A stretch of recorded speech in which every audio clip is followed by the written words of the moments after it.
Okay, let's be real. I know cramming isn't ideal, but sometimes life just happens and you just have to cram. Exams can feel overwhelming. You have an immense amount of pressure in order to perform well for this exam. That stress can feel like the weight of the world is on your shoulders and it's really hard to get through. But why does doing an exam actually feel so difficult? But the reality is they test more than just your knowledge. They also test your understanding on how to actually do the exam paper itself. It's all about exam techniques, basically. This includes things like time management skills, your discipline, and how well you can manage your stress. On top of this, the pressure is also amplified by your fear of failure, comparing yourself to others, and sometimes even procrastination. It honestly didn't matter how ready I was for the exam. Even the day before my A-level chemistry exam, I was playing my Wii with my friends. We didn't do a single bit of studying, but still on the day of the exams, I was stressed. So a lot of the times you procrastinate in order to avoid failing, but then at the end of it, you have to cram for the exam. I think it's important to understand the weaknesses of cramming in order for you to have a lower expectations of your results from it, and ultimately see a realistic point of view. The first problem that I have with cramming is that it has poor retention and increases your stress levels. There's so many times where I'm cramming for an exam, and honestly, the only thing that's going through my mind is why didn't I start this sooner? There's so many content that you need to cover, especially in university or if you're doing your A-levels. There's just way too many things to do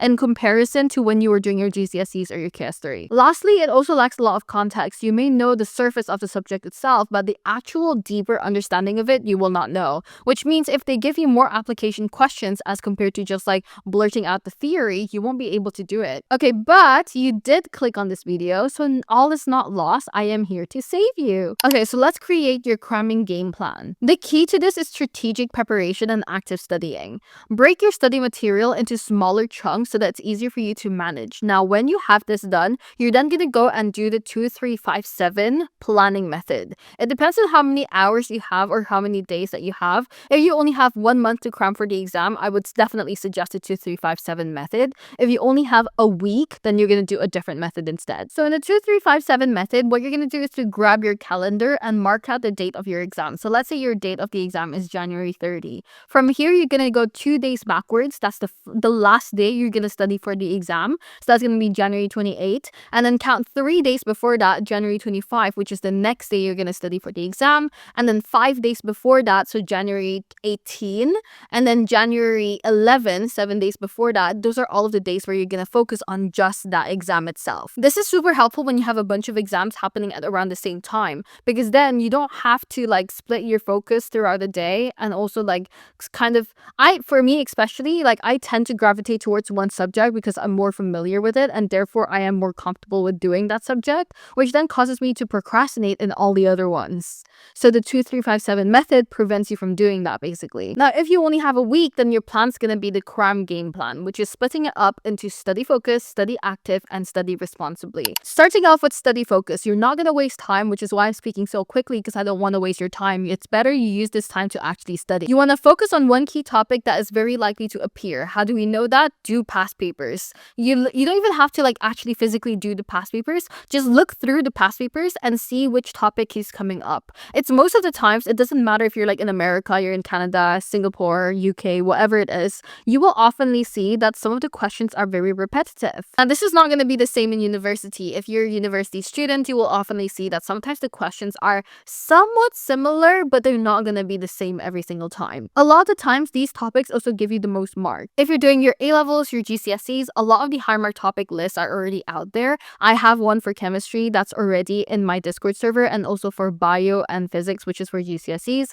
For A-levels, I only have the chemistry list. So in your topic itself, a lot of the times, there's going to be linking topics. So make sure you look at the syllabus for this, because in your syllabus, you're going to be able to see whether bonding comes up in just bonding or if it comes up again in organic chemistry, for example. If it comes up again multiple times, then that's your linking topic. Now, how do you actually find this? You need to download the PDF of your syllabus on your computer or on your phone, whatever it is, and use the find button. On mine, if you do Control F, it will come up with like a search bar, search bonding, or like any topic that you want. Just search it up. If it comes up multiple times in multiple different subjects or different topics, then that's a linking topic. You want to focus on that because that is your foundation. Once you master those topics, it will be a lot easier for you to master all the rest as well, or even learn all the rest as well. Next, we're going to move on to study active. How are you going to actually study actively and get all of this information into your head really, really quickly? Active recall is way more effective in doing the memorization heavy subjects as compared to every other technique.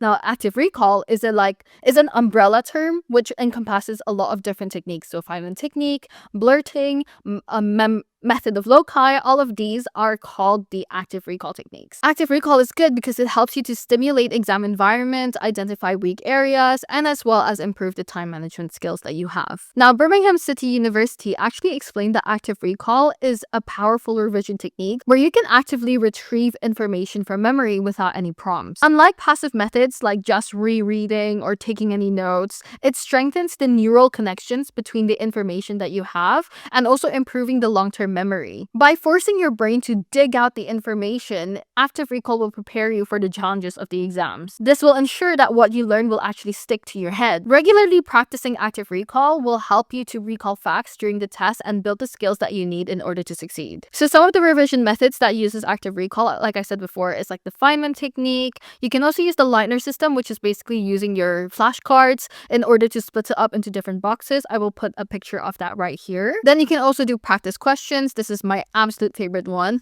I do a bunch of past papers, like for my A-levels and GCSEs, I did 200 past papers for each subject. Teaching someone, which is your Feynman technique, is also really good because you're explaining the topic to a person in a way that's easier for you to understand. So try to think about a way that you would explain it to like a 5-year-old, for example. Relating things to real life will help you a lot. Blurting is really good, but only if you pair it with these two things. It's good for mind maps and also good for flow charts. You can also use it for a chunk of text, but it's just going to be a bit too long in my opinion, and it's not going to be as effective. When you turn things into a diagram, you're more likely to remember it because our brain is more likely to remember diagrams, pictures, as compared to just a big chunk of text. So turn your notes into mind maps or flowcharts, especially if you're doing like history, something that requires timelines, use a flowchart. Trust me when I say active recall and spatial repetition is a winning combination. My favorite way of making sure that I covered everything for the exam is to do my mock exams in turbo mode. This means that I'm going to be doing the exam really quickly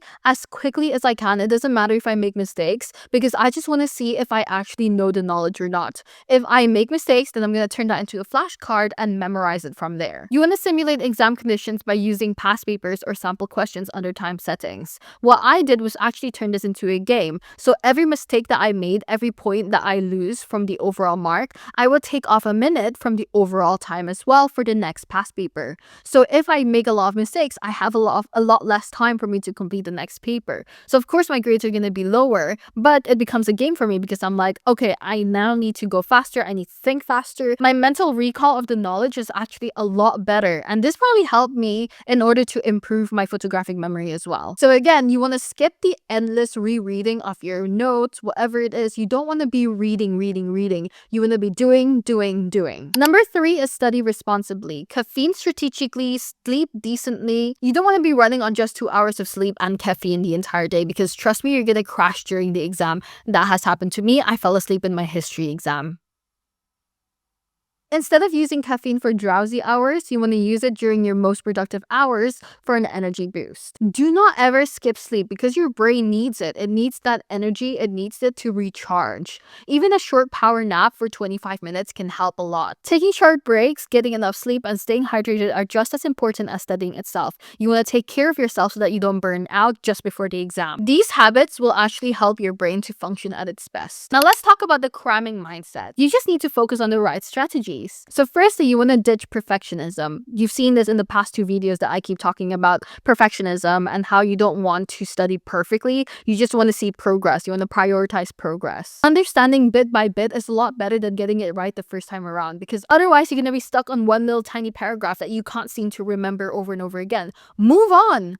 Come back to it later on. Progress is everything, not perfection. Next thing is avoiding distraction. This is probably one of the hardest ones because up to this point, you're probably constantly going on your phone, procrastinating, and so you're used to using your phone as compared to studying. You want to get rid of that habit, and the way to do that is to film yourself studying so that I can see myself when I'm reaching out for my phone. I can see myself reaching out and I'll stop myself first before I even touch the phone. Setting your phone on Do Not Disturb, putting it on airplane mode, and even like locking it up in a cupboard, that will also help. You want to keep your environment as tidy and as neat as possible so that you're not distracted by all of the clutter as well. I cannot study when it's messy. So literally, Okay, that's kind of funny to say because my entire situation here right now is very messy, but I don't need to study, you do. So keep yourself neat, don't care about my mess. Okay, so before you go, I want to say something as well. If you're feeling behind or overwhelmed, it's completely fine. You can still do well regardless of how long it takes for you to study. Just think about, like, if you study for 15 hours, that's equivalent to somebody studying for 15 days, something like that. But it doesn't mean you need to always cram for 15 hours, okay? Because as we know, it's not going to get you anywhere further than what you're just learning right now. It's going to keep you on the surface. You want to go deeper. Even with the time you have left, focus, effort, and smart strategy can actually make a big difference. That said, if this experience has been stressful for you, let it be a reminder for next time. Start preparing early, break your study sessions into smaller chunks, and use techniques like we talked about before. This works even in the long term or in the short term, but make sure you give yourself enough time so that you're not going to be stressed, because honestly, I'm stressed for you right now. It is never too late to build study habits that are good for you. Trust me, you will thank yourself later. If you found these tips helpful, give it a thumbs up, and of course, share it with your friends in case they need it as well. And aside from that, I'll see you in the next one. Don't forget to subscribe. Bye!